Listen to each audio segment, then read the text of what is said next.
J'ai un lien avec Lyon particulier, puisqu'en fait j'ai j'étais enseignant-chercheur pendant 11 ans.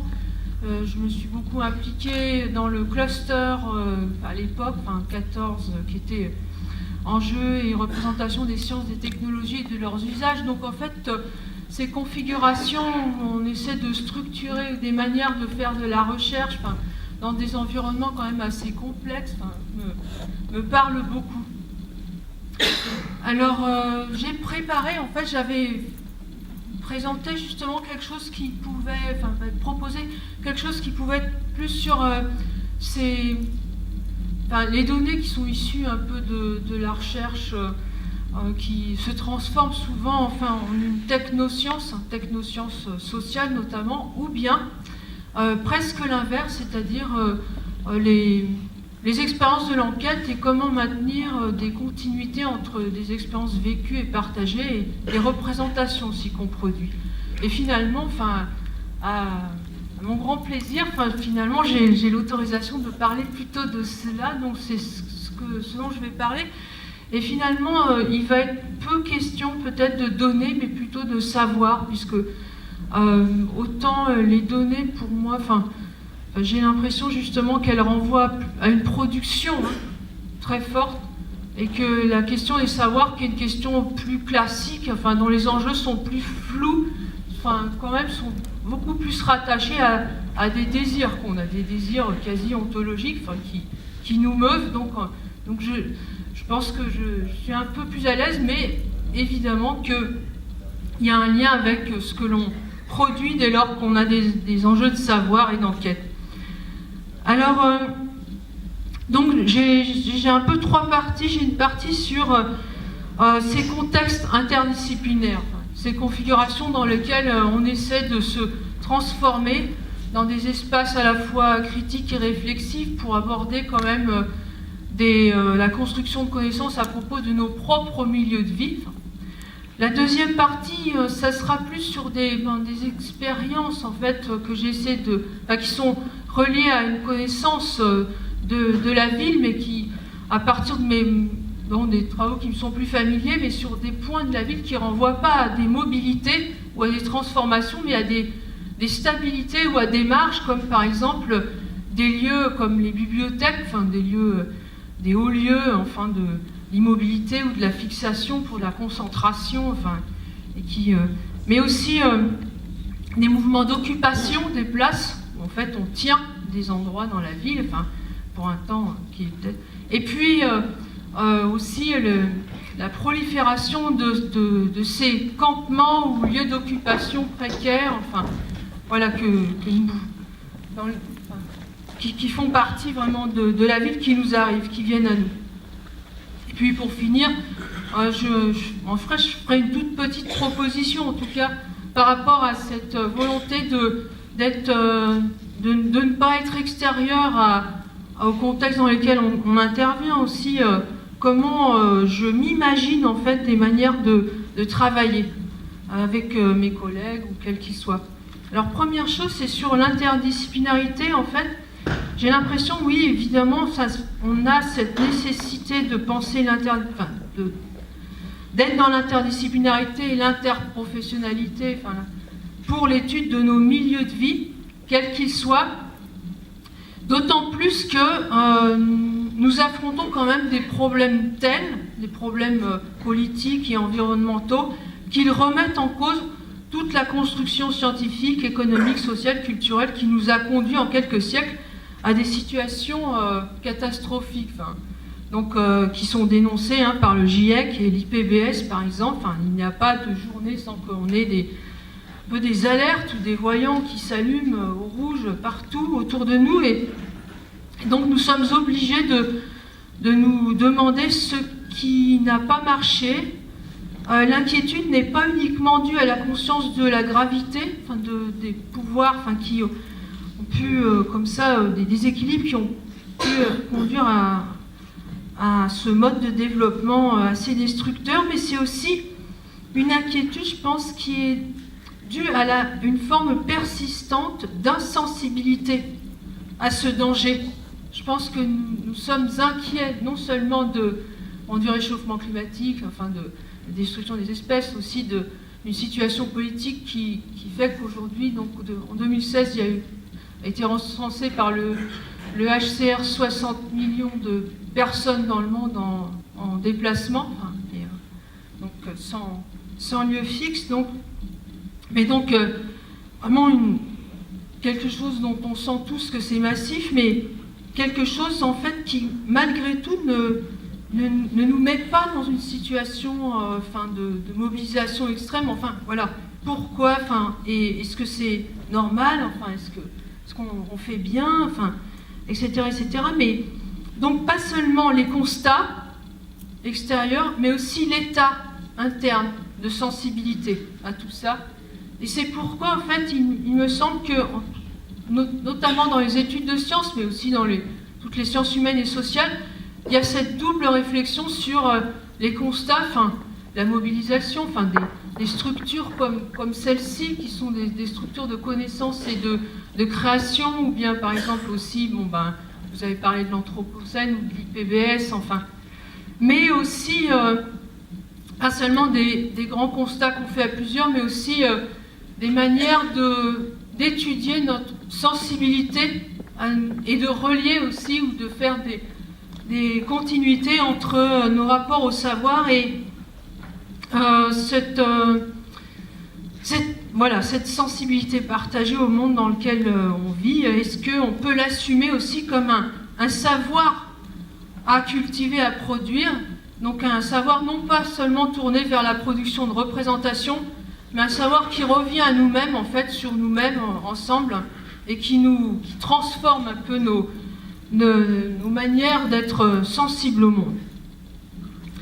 Donc il me semble que cette critique, l'interdisciplinarité, elle est double, elle est dans s'organiser pour produire ces constats tous ensemble, et c'est aussi un retour en proximité, une interdisciplinarité qui vient de l'expérience et pas d'un raffinement supplémentaire par rapport au savoir de spécialité. Et en fait, ça reprend un type de critique des sciences telle qu'elle a été développée dans les années 70 avec la dénonciation des technosciences, l'exigence aussi qui avait été promue par Lévy-Leblond et bien d'autres pour une autocritique des sciences qui passait par l'interdisciplinarité.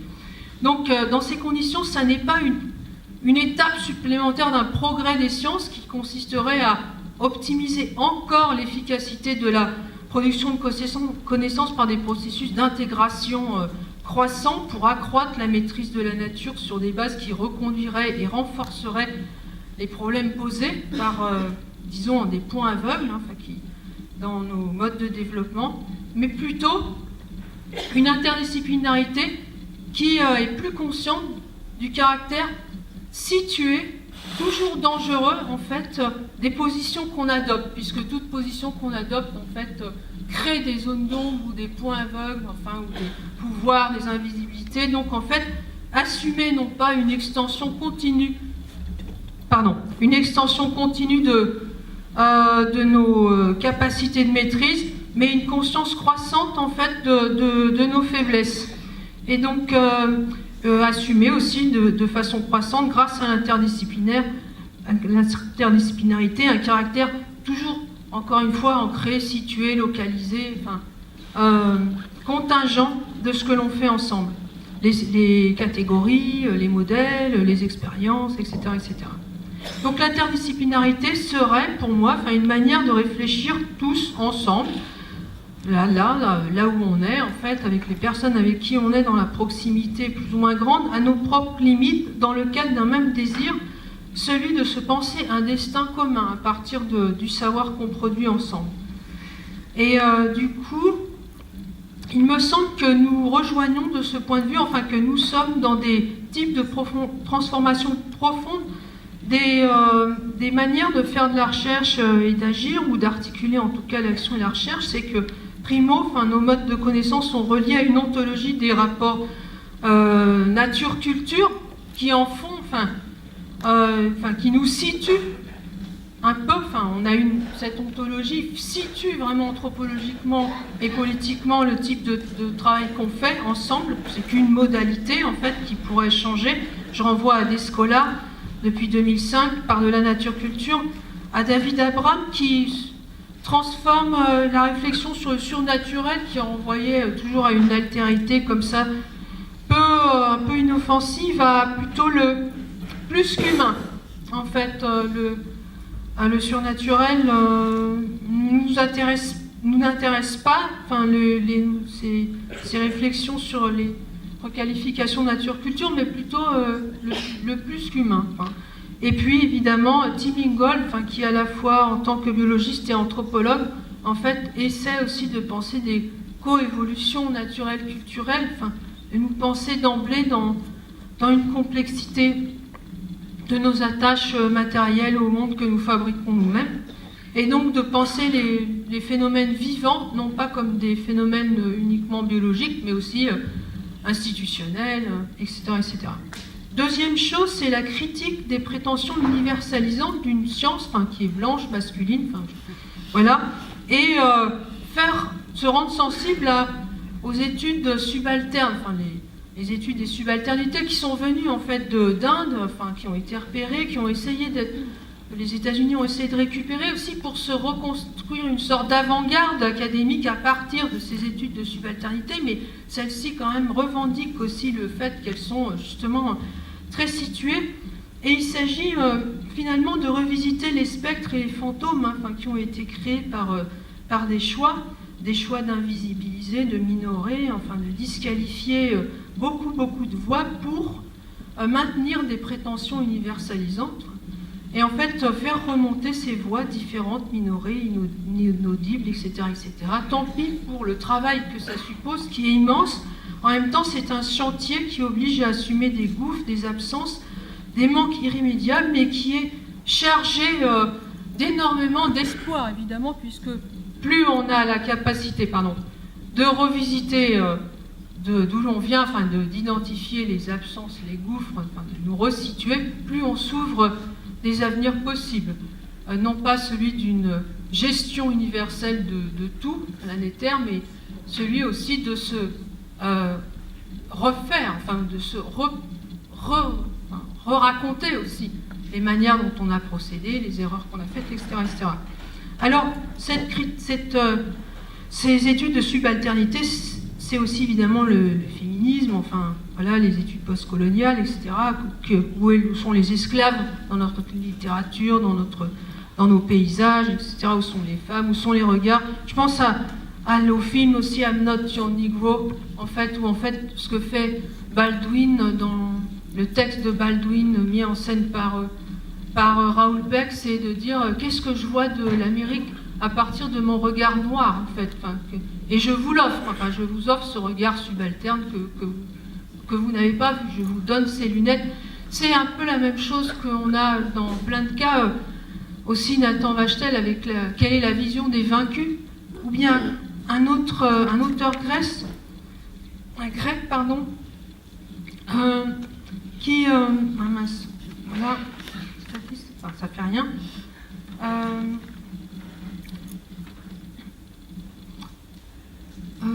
Stathis Kounelakis, voilà, qui nous propose aussi de dire qu'est-ce que les Grecs voient de l'Europe, par exemple, de la Grèce qui est depuis une marge de l'Europe.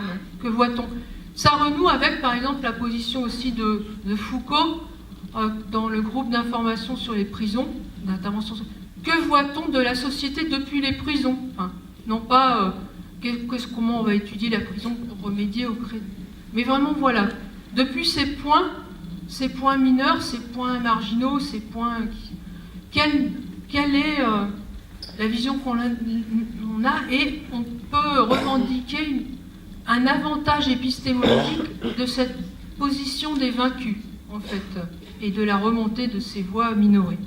Alors, il me semble que là, on n'a pas tant affaire à des données, qu'en fait, qu'il y a des regards et à des voix qui peuvent pénétrer aussi nos manières de connaître la ville.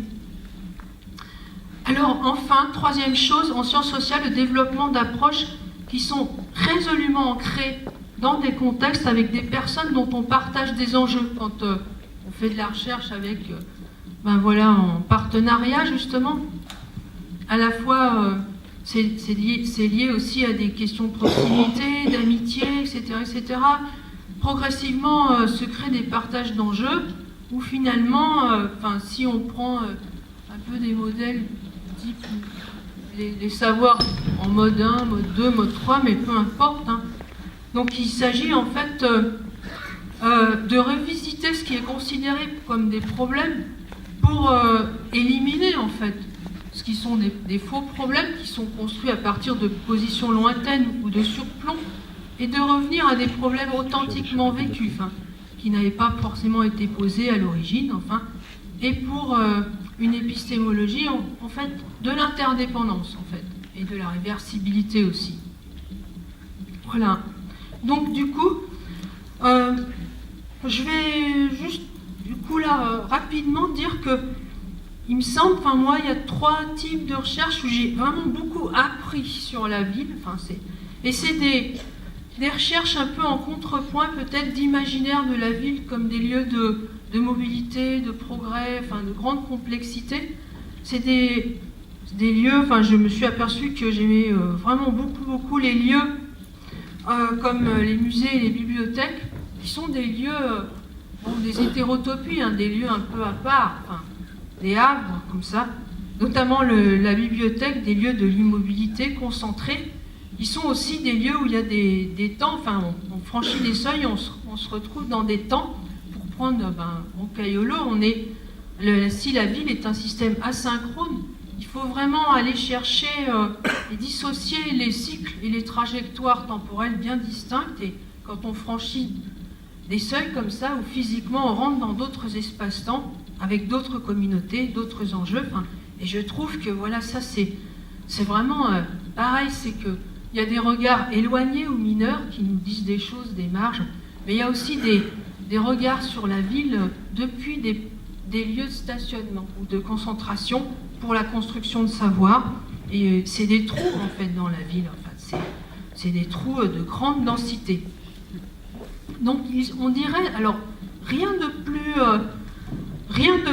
de moins spectaculaire que ce qui se passe dans les grandes bibliothèques publiques par exemple, ça peut paraître un peu annexe comme thème pour la ville, et pourtant rien de plus actuel que les enjeux qui sont portés, vécus par ceux qui les fréquentent assidûment, dont un grand nombre sont précaires d'ailleurs.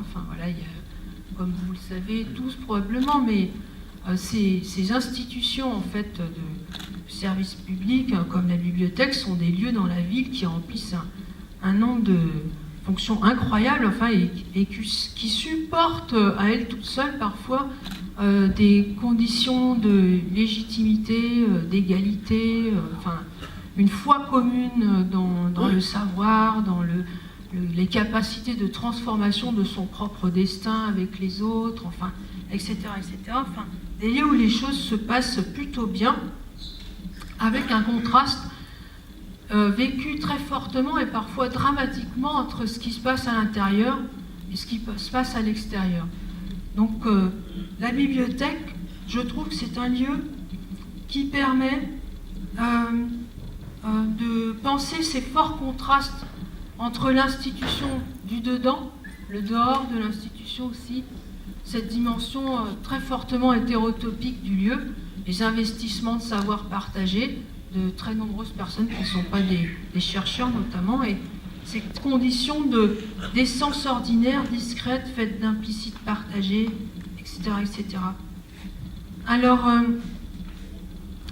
la bibliothèque est un lieu hors marché, on est dans un dedans, contre un dehors, mais en même temps, par rapport peut-être aux études sur la ville, on est un peu en dehors de la ville, ou à côté.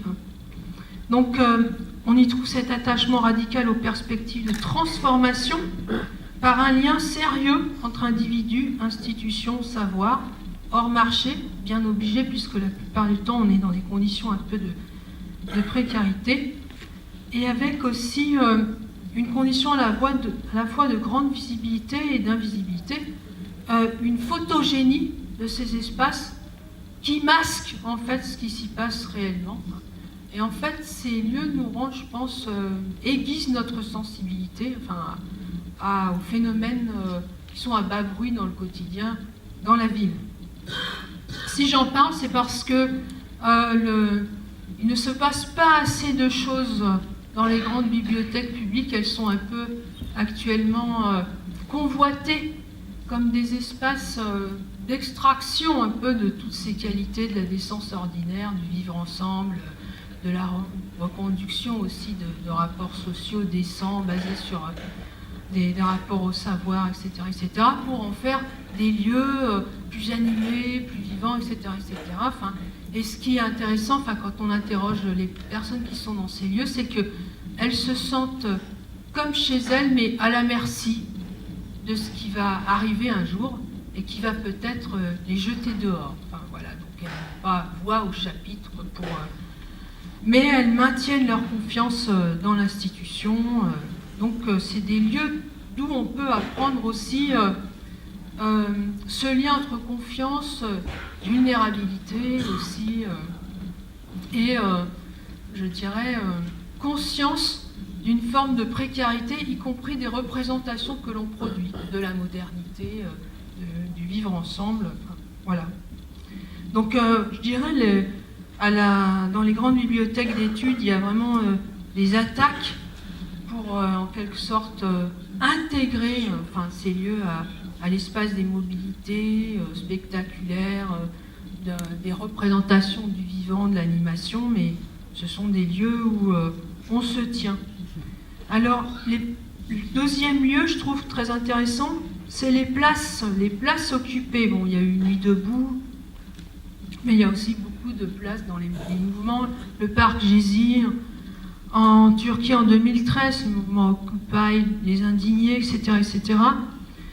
Ce sont des places occupées pour un temps, où se reconstitue en plein air un dedans potentiel, en fait. Donc on n'est pas dans le super dedans de la bibliothèque, mais on est dans le dedans potentiel, en fait, de la recréation de l'ensemble d'espaces institutionnels, où on fait ici ce qu'on n'arrive plus à faire à l'intérieur de nos institutions. Donc, par exemple, la Nuit debout, contrairement à ce qu'on a dit, ce n'était pas tellement un lieu où s'élaboraient des choses révolutionnaires contre les institutions, mais plutôt où se réinstituait la justice, la santé, enfin la bibliothèque, l'orchestre, l'université avec l'éducation populaire, l'assemblée avec le politique, donc une myriade d'institutions à l'extérieur qui recomposent en fait une sorte de modèle, d'un intérieur potentiel de la société qui nous réunit, avec des bases extrêmement précaires. Rien ne peut se maintenir d'un jour à l'autre, rien ne peut se construire, aussi la commission Archidebout, etc. Et en fait, les mouvements des places se ressemblent tous, leur discontinuité apparent, puisqu'ils disparaissent, cache une continuité. On peut reprendre de Roncaiolo avec cette histoire de trajectoire asynchrone où elles apparaissent à certains moments dans différentes capitales. Et il me semble qu'il y a là quelque chose à apprendre quand même sur la dimension de réappropriation politique dans les villes, de prendre au sérieux les espaces dans lesquels on peut faire de la politique au quotidien, etc., etc. Troisième lieu dont j'ai parlé, donc les lieux de la mobilité forcée et du stationnement forcé, du transit, de l'attente dans une durée incertaine, en fait, où se combine une absence totale de maîtrise, les langues notamment, mais encore une fois des projets très très ambitieux de transformation de la vie et où on compte sur l'autre et sur les institutions. S'installer dans un dehors à la porte des institutions, en attendant de rentrer dans un dedans, en quelque sorte. Donc c'est une troisième figure de ces relations dedans-dehors et de stationnement d'immobilité. Et donc, qui ne peut pas être sensible aujourd'hui à ces foules qui stationnent aux portes des institutions, au seuil, en fait, des espaces symboliques, dans les physiques aussi parfois, qui constituent en fait les lieux de sécurité, les lieux de progrès ensemble, etc., etc. Donc, les camps, notamment les bidonvilles qui réapparaissent, enfin, certaines zones de la ville, les queues à France Terre d'Asile, les queues à la Croix-Rouge, les queues à la GIE, etc., etc. Il me semble que les bibliothèques historiques d'études, enfin, qui sont multiséculaires, enfin, hyper institutionnelles, comme ça, qui sont les lieux du savoir égalitaire à la fois de les mouvements des places, avec justement cette réinstitution permanente dans des formes précaires, enfin de villes possibles, et ces lieux du transit ou de l'attente, enfin, des migrants qui nous arrivent, enfin, qui viennent nous offrir aussi leur regard, enfin, leur volonté de transformer le monde, de vivre avec nous, etc., etc. Ce sont un peu, il me semble aujourd'hui, des hauts lieux de ce qu'il y a à voir, à faire ensemble dans la ville. Ces espaces sont reliés dans les enquêtes, en fait. Ils nous en disent beaucoup sur les rapports à l'institution hors marché, et dedans et dehors, sur les attachements justement au savoir et les projets de transformation de la vie collective, et sur les conditions d'interdépendance, de vulnérabilité, enfin, voilà, dans la décence, l'invisibilité, la proximité. Et enfin, ce sont des espaces où tentent de se construire des continuités entre le vécu individuel et puis je dirais, des destinées quasi cosmiques, enfin, en termes de construction de savoir ou de réalisation de sa vie ou d'échapper à des situations de très grand stress, etc., etc. Donc, il se trouve, comme je l'ai dit, que ce sont des lieux qui génèrent peu d'observables d'une certaine manière. Enfin, dans la bibliothèque, alors j'avais pas le temps là pour faire mon PowerPoint, mais ça fait rien. Mais enfin, dans les enquêtes, c'est vrai qu'on a beaucoup procédé par photo pour rendre compte et se rendre sensible à toutes ces attitudes de concentration qui, si on les regarde d'un œil distrait, n'ont rien d'intéressant. Enfin, il y a un discours quand même toujours un peu sévère sur les étudiants qui viennent avec leur colis, ou les SDF qui viennent s'endormir dans un coin. Et dans la durée, en fait, il y a quand même ce caractère extrêmement impressionnant de la qualité du silence. Des formes aussi du vivre ensemble discrète, par exemple. Enfin, bon, mais c'est juste un tout petit détail, mais à la bibliothèque publique d'information, une jeune fille qui supporte quelqu'un qui aurait besoin d'une bonne douche mais qui s'installe à côté d'elle, elle le supporte à chaque fois qu'elle vient pour réviser, il se met à côté d'elle, etc., etc. Parce que ça a une valeur, en fait, et qu'elle ne vient pas là que dans un lieu privé, mais qu'elle vient là aussi pour manifester et prouver sa capacité, elle aussi, en fait, à faire une place à l'autre à côté d'elle, dans un environnement qui le permet. Enfin, des choses comme ça. Donc, ce sont des données qui ne sont pas mesurables, en fait, puisqu'en fait, elles réfèrent à de l'intensité de petits ajustements ou d'atteinte, en fait, aussi d'états de concentration, de sensibilité à l'autrui, qui ne passent pas nécessairement par les usages de produits et services, en fait, ou par des progrès qu'on pourrait constater par des baisses ou des hausses de fréquentation, de consultation d'ouvrages, de recours à des services, d'activités, etc. Et que par contre, dont on peut rendre compte avec peut-être, je sais pas, on va dire des enregistrements continus. Alors là, de ce qui peut se passer au fil d'une journée et des micro-transformations et ajustements par lesquels aussi on peut considérer qu'il s'agit bien de milieux de vie. Voilà. Donc, voilà. Alors, il y a des travaux, j'ai pas la référence, mais en fait, sur aussi comment est-ce qu'on peut étudier des ambiances, en fait. Et comment on peut étudier des systèmes de relations qui sont fondés sur des ententes tacites, qui ne passent par aucune transaction, en fait, fût-elle d'entraide, etc., etc., etc. Comment constate-t-on qu'on a une augmentation un peu d'une estime de soi et d'un sentiment de l'expérience directe de l'enquête comment aussi peut-on faire surgir, mais en leur maintenant leur discrétion, les voix. Et il y a un tout petit détail de ce point de vue-là, par exemple, c'est tout ce qui réfère à la voix et au bruit dans ces endroits-là, que ce soit dans le mouvement d'occupation des places où chacun a... Tous ces mouvements ont essayé d'inventer des systèmes de distribution de la voix, rendre audible, distribuer la parole, etc. Enfin, comme vous le savez aussi, laisser parler les autres, mais sur des durées très courtes.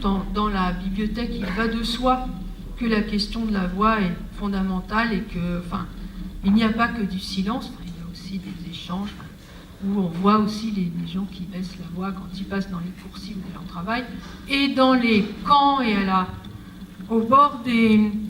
au seuil des institutions où les migrants attendent, en fait, je pense à l'ANR liminal qui étudie la possibilité d'une langue nouvelle, enfin, à partir de cet apport d'innombrables langues, manières de s'exprimer pour essayer de se débrouiller dans l'espace qui n'est pas encore hospitalier, mais dont on cherche un peu à forcer l'hospitalité.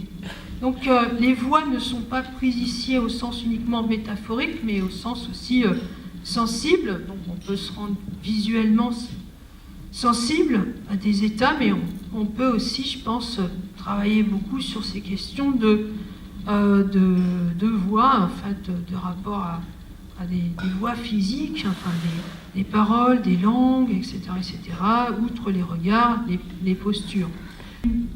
Une interdépendance, pas seulement une complémentarité d'approche, mais une interdépendance dans nos manières de construire du savoir, voilà, et au bénéfice aussi d'une expérimentation continue, y compris peut-être dans des lieux comme ici, enfin l'IMU, en fait, de ce qui serait une veille sur les formes de vie que nous cherchons à construire, les affinités, ce que nous laissons à l'extérieur, mais du coup, je vous le diffuserai. Merci. Merci beaucoup, Joël. Merci.